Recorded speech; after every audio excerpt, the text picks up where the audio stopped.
Hello students, I am Dr. Abha Sharma, Assistant Professor in RKG Educational College. Today I am going to tell you about the method of experiment, or we can say experimental method. It is a type of method of educational psychology which comes under paper Psychological Perspective of Education of B.Ed syllabus semester 1. Now we will discuss it in detail through presentation. Here it comes. जैसा कि मैंने अभी आपको बताया कि आज जो topic हम लोग लेकर के चल रहे हैं वो है मेथड ऑफ एक्सपेरिमेंट, या फिर जिसे हम एक्सपेरिमेंटल मेथड के नाम से भी जानते हैं। It is a type of method of educational psychology, जो शिक्षा मनोविज्ञान है उसकी जो विधियां हैं उनमें से एक है। हम एक्सपेरिमेंटल मेथड के बारे में आज जो चर्चा करने जा रहे हैं इसमें सबसे पहले हम बात करेंगे एक्सपेरिमेंट। जो एक्सपेरिमेंट वर्ड है ये लैटिन भाषा के जो एक्सपेरिमेंटम है उससे निकल के आया है, जिसका अर्थ होता है अ ट्रेल और ए टेस्ट। अब हम बात करते हैं एक्सपेरिमेंटल मेथड की। एक्सपेरिमेंटल मेथड को सबसे पहले इंट्रोड्यूस किया था विलियम वुंट ने 1879 में लेपजिंग लैबोरेटरी में। इसमें जो है दो ग्रुप्स लेकर के कार्य किया जाता है। पहला ग्रुप होता है एक्सपेरिमेंटल और दूसरा होता है कंट्रोल ग्रुप। एक्सपेरिमेंटल ग्रुप वो ग्रुप होता है जिस पर एक्सपेरिमेंट को कंडक्ट किया जाता है, और कंट्रोल ग्रुप वो होता है जिसको एक तरीके से कंट्रोल रखा जाता है, उस पर किसी भी प्रकार का कोई एक्सपेरिमेंट कंडक्ट नहीं किया जाता है।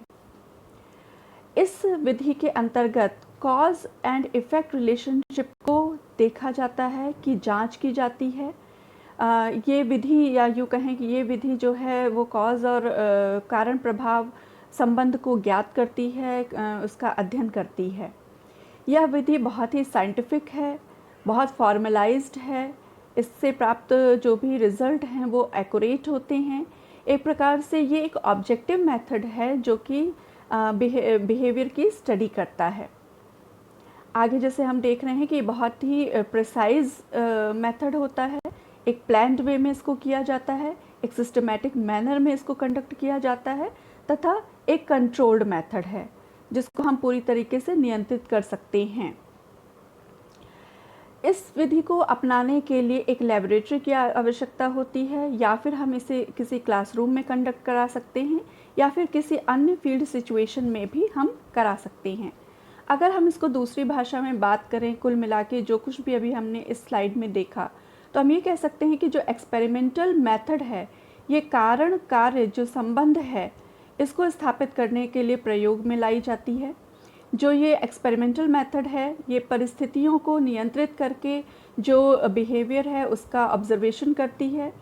क्योंकि एक्सपेरिमेंटल मेथड को बिहेवियर की स्टडी कर रही है कंट्रोल मैनर में, इसलिए इसको कंट्रोल्ड ऑब्जर्वेशन मेथड के नाम से भी जाना जाता है। एक्सपेरिमेंटल विधि, या फिर जिसे हम हिंदी में अगर बात करें प्रयोगात्मक विधि, एक वैज्ञानिक विधि है, जैसा कि अभी हम लोगों ने देखा।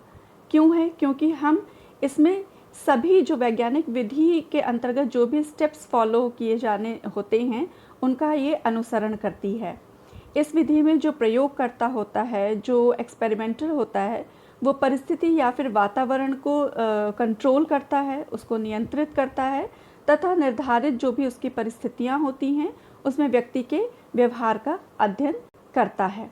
इस तरीके से हम कह सकते हैं कि यह विधि सर्वाधिक प्रयुक्त की जाने वाली विधियों में से एक है। आगे हम देखते हैं इस विधि की कुछ खास बातें हैं, एसेंशियल फीचर्स हैं जिन्हें हम देखते हैं। सबसे पहला है psychological laboratory. There should be psychological laboratory fully equipped with apparatus. एक ऐसी लैबोरेटरी होनी चाहिए जो पूरी तरीके से एपरेटस से सुसज्जित होनी चाहिए, उससे इक्विप्ड होनी चाहिए। Next is experimenter. There is an experimenter और एक्सपेरिमेंटर्स, यानी कि प्रयोगकर्ता, चाहे वो एक भी हो सकता है और कई भी हो सकते हैं। The next is subject. There is a subject और subjects on whom the experiment is performed, यानी कि एक ऐसा विषय या विषयी एक भी हो सकते हैं, कई भी हो सकते हैं, जिस पे एक्सपेरिमेंट को परफॉर्म किया जाना है या फिर कंडक्ट किया जाना है। The next is stimulus. Stimulus, by stimulus we mean any physical force in the environment which strikes the organism to behave or to react. जो कि organism जो भी हैं उनको behave करने के लिए, उनको react करने के लिए प्रेरित करता है. ये काम होता है उद्दीपन का, stimulus का. The next is response. Response is reaction to the stimulus. जो स्टिमुलस के प्रति जो भी रिस्पॉन्स होता है उससे जो भी रिएक्शन होता है उसे हम रिस्पॉन्स कहते हैं. It can also be defined as change in behaviour which can be observed. The next is variables. The term variable means that which can be varied or changed or that which changes or varies itself. Here the stimulus is changed and the response changes. Variables. अब हम बात करेंगे variables की कि कौन कौन से variables हैं जो एक्सपेरिमेंटल मेथड में यूज़ किए जाते हैं. Variables means that which can be varied or changed or that which changes or varies itself. इसको अभी मैंने आपको बताया. इसको यदि हम दूसरी भाषा में बात करें तो जो वेरिएबल्स हैं, जो चर हैं, एक ऐसी दशा, परिस्थिति, विशेषताएं या फिर गुण होते हैं जिन्हें प्रयोगकर्ता जो एक्सपेरिमेंटर होता है उसे मापता है, उसका मेज़रमेंट करता है, नियंत्रित करता है या फिर कह सकते हैं उसको कंडक्ट करता है, संचालित करता है. जो एक्सपेरिमेंटल मेथड है इसमें आश्रित और एवं जो स्वतंत्र चर होते हैं, जो डिपेंडेंट एंड इंडिपेंडेंट वेरिएबल होते हैं, उनका उल्लेख एक तरीके से कहा जाए कि अनिवार्य रूप से होता है, जिन्हें अभी हम आगे पढ़ेंगे, उन्हें देखेंगे. स्वतंत्र चर यानी कि इंडिपेंडेंट वेरिएबल्स वे चर होते हैं जिनके प्रभाव का अध्ययन किया जाता है. और जो प्रयोगात्मक अध्ययन होते हैं इसमें स्वतंत्र चर का मैनिपुलेशन किया जाता है. इसको एक्सपेरिमेंटर अपने हिसाब से मैनिपुलेट कर सकता है. जो स्वतंत्र चर हैं या जिनको हम इंडिपेंडेंट वेरिएबल कहते हैं, ये प्रयोगात्मक समूह को दिए जाने वाले विशेष उपचार को एक तरीके से प्रेजेंट करते हैं. जो स्पेशल ट्रीटमेंट मिलता है जिस पे हम एक्सपेरिमेंट कंडक्ट करते हैं, जिनको हम कंट्रोल करते हैं, जिसमें मैनिपुलेशन करते हैं, उसके ट्रीटमेंट को एक तरीके से शो करता है. वहीं दूसरी तरफ जो डिपेंडेंट वेरिएबल होते हैं ये वे चर होते हैं जिन पर स्वतंत्र चर का प्रभाव पड़ता है, क्योंकि हमने बात की है कि जो एक्सपेरिमेंटल मेथड है वो कॉज एंड इफ़ेक्ट रिलेशनशिप को मेज़र करता है. आगे हम बात करेंगे, जैसा भी मैंने आपको बताया कि वेरिएबल्स होते हैं, दो प्रकार के वेरिएबल्स होते हैं. एक होता है हमारा इंडिपेंडेंट वेरिएबल जिसको मैनिपुलेट किया जाता है, एक्सपेरिमेंटर अपने हिसाब से मैनिपुलेट करता है. वहीं दूसरी तरफ होते हैं डिपेंडेंट वेरिएबल जिस पे हम प्रभाव को देखते हैं. आगे हम बात करते हैं. पहला, जैसे मैंने बताया, इंडिपेंडेंट वेरिएबल. साइकोलॉजी में इसको स्टिमुलस वेरिएबल के नाम से भी जाना जाता है. इसमें कौन कौन से वेरिएबल्स आते हैं? पहला है एनवायरमेंटल वेरिएबल यानी कि पर्यावरणीय वेरिएबल चर. दूसरा है instructional variable. Next is task variables. Next is subject variables जिसको हम विषयी चर भी कह सकते हैं. आगे हम बात करते हैं, अगला जो वेरिएबल है वो है ऑर्गेनिज्मिक वेरिएबल. इसके अंतर्गत कौन कौन से आते हैं? पहला है habit strength. Next is drive such as hunger. Next is incentives like reward or punishment. Next is inhibition tending to diminish the momentary readiness for a response. Fatigue, satiation, distraction, fear and caution. The next is individual differences due to age, sex, intelligence, interest, aptitudes, health and organic state. आगे हम इसे में बात करेंगे dependent variable का, जिसे हम response variable के नाम से भी समझ सकते हैं, जान सकते हैं. इसमें क्या क्या चीज़ें आती है? पहला है accuracy. The next is speed or quickness. The next is time limit. Speed और क्विकनेस में टाइम लिमिट आता है और अमाउंट लिमिट आता है. The next is probability or frequency. The next is strength or energy response. The next is response latency. Now come to the characteristics of experimental method. The first one is it enables us to study behavior under controlled condition. यानी कि यह हमें नियंत्रित परिस्थितियों में एक controlled condition में व्यवहार का अध्ययन करने में सक्षम बनाती है. जैसा कि अभी हम लोगों ने अभी पूर्व में बात की कि ये सिचुएशन को कंट्रोल करके रखती है, जिसमें जो दो ग्रुप्स जैसा कि हम लेकर के चल रहे हैं, एक एक्सपेरिमेंटल ग्रुप और दूसरा कंट्रोल ग्रुप. तो इसको हम इस विधि के अंतर्गत हम एक सिचुएशन क्रिएट करते हैं जिसको कि कंट्रोल करके रखा जाता है, जिससे भी कोई भी ऐसी चर जो हैं उसको प्रभावित न करें जो हमारी स्टडी को पे असर डालते हैं. तो ये बात यहाँ पे जो कही गई है, it enables us to study behaviour under control condition, यानी कि जिस भी व्यवहार का हम अध्ययन कर रहे हैं उसको ये कंट्रोल करके उसको अधिक सक्षम बना देती है. The next is it is scientific in nature. इसकी जो प्रकृति होती है वो वैज्ञानिक होती है, क्योंकि एक प्लान्ड वे में सिस्टमैटिक मैनर में इसको कंडक्ट किया जाता है. इसमें वो सारे ऑब्जेक्टिव्स फुलफिल होते हैं जो साइंस में किए जाते हैं. साथ ही साथ इसमें स्टेप्स को फॉलो किया जाता है. उन्हीं स्टेप्स के अंतर्गत जो है हम किसी भी स्टडी को कंप्लीट करते हैं, इसलिए इसको साइंटिफिक इन नेचर कहा गया है. The next is the experimental method can be repeated without any difficulty. किसी भी कठिनाई के बिना जो है इस विधि को दोहराया जा सकता है, क्योंकि हमने इसको क्रिएट किया है, इसलिए इसको रिक्रिएट करने में भी कोई कठिनाई नहीं आती है. The next is the results और conclusion arrived at by this method are reliable. इससे जो भी निष्कर्ष या परिणाम प्राप्त हो रहे हैं वो विश्वसनीय होते हैं, वो वैध होते हैं, इसलिए इसको मोस्ट प्रिसाइज मेथड माना गया है. The next is randomisation.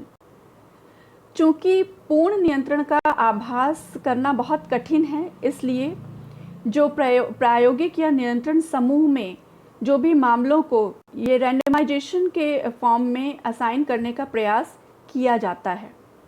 Now come to the steps of experimental method. कौन कौन से स्टेप्स हैं जिनको फॉलो किया जाता है एक्सपेरिमेंटल मेथड के अंतर्गत, जो कि इस विधि को साइंटिफिक बनाती है.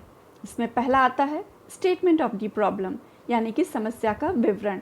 सबसे पहले समस्या का विवरण प्रस्तुत करना होता है कि किस समस्या को लेकर के हम चल रहे हैं जिसमें हम एक्सपेरिमेंटल मेथड को अप्लाई करेंगे.